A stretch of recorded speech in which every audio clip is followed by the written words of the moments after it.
you just came into alignment. You just felt yourself.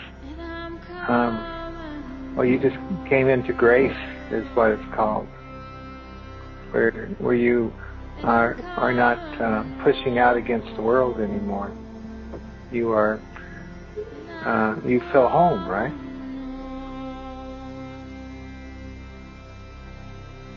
Never felt better. You know, I was looking through a bunch of the stuff, old stuff that I've done.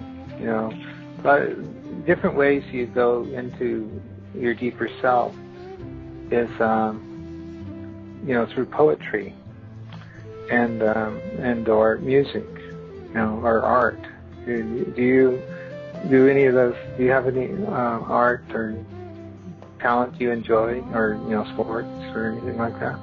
I guess I'm a creative writer. I've always been. I've done not so much poetry, but storytelling. Yeah, I come up with these ideas, and then my scatterbrain links me to the next one, and I don't really get anything done. So.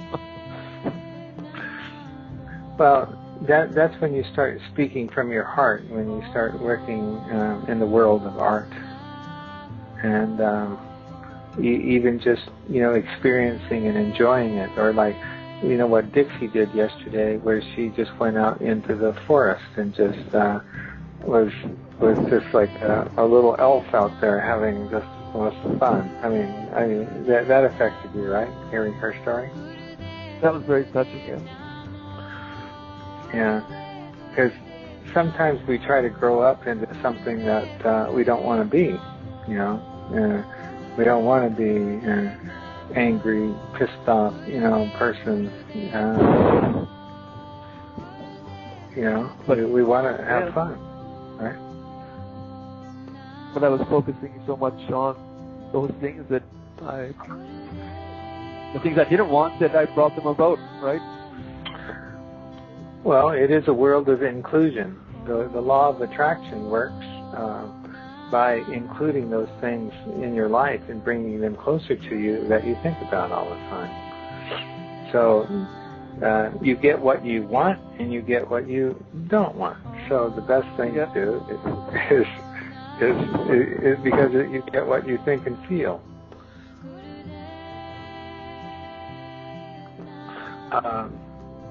Ash, you have anything to say?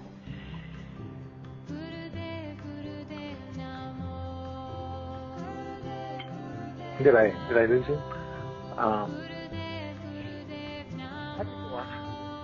Yeah, go on, Jason.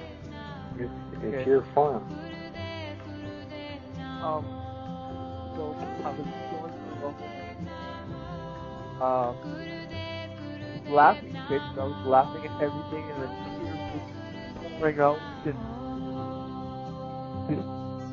This was the transition I knew was coming, that me and Dixie just talked about, like a half hour ago. Look how quickly it manifested, right?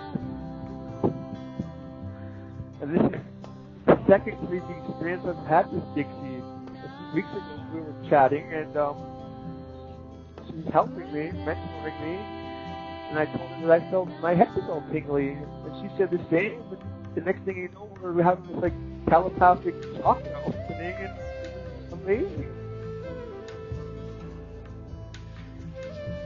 The dream child really helped me fulfill my dream.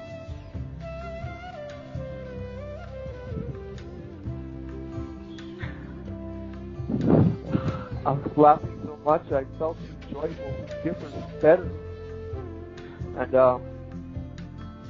Dixie suggested we do the daily meditation together while I was in a higher state. We did that. The whole time, the voice in my head was telling me to call into your show today, which is crazy because, 24 hours ago, guys, I would have never dreamed of doing this. We thought for the Well, I never thought I was going to do radio shows either myself. Actually, I told somebody when they were saying you should like go in person do different things like this. And I said, no way, I'm not going to do that.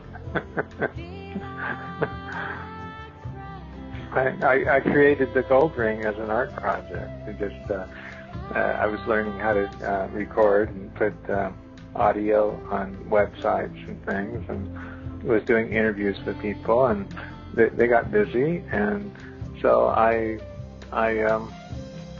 started talking about things that was interesting to me, some of the conspiracy stuff and spiritual stuff.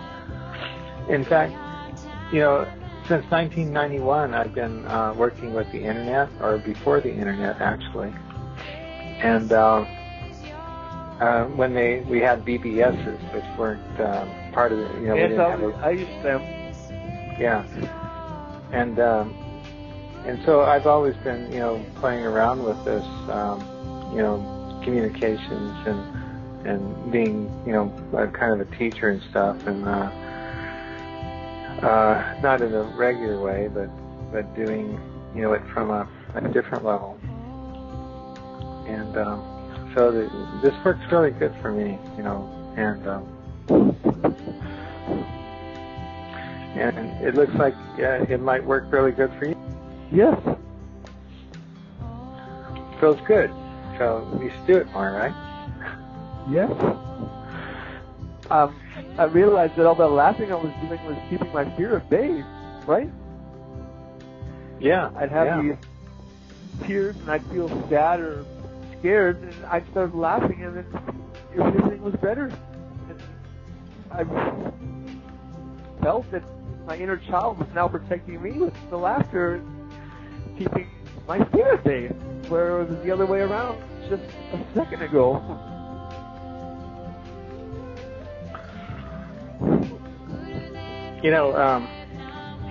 I did a lot of meditations and stuff a long time ago that were kind of interesting.